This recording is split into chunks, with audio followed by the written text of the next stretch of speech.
Hello everyone, Stevens here with Tiny Bubble Cleaning Services. In this video, we will show you how to do a trash and debris removal on the interior of a home when the trash is scattered all throughout the home, and how to remove the trash and debris on the outside of the home. Now what you see right now going on is the walkthrough process, how we walk through the location, taking photos, looking inside the cabinets, looking into every room, looking inside the closets. You got to do all that, take your documentation, take your photos, and then once the bid get approved, then that's when we'll start the working process. Now on this particular video, you're looking at 2 to 3 full loads. We're going to load it up in a trailer, haul it off, take it to the landfill, and then you will see the photos and you will see the afters. Now if you like what you see, please leave those comments down below and stay tuned for the next video. Thanks again for watching.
load.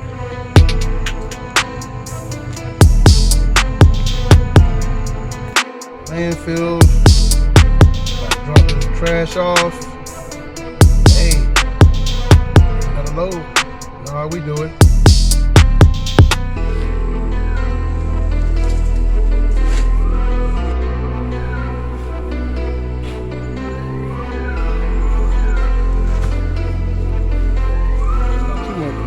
Help on that. How you feel?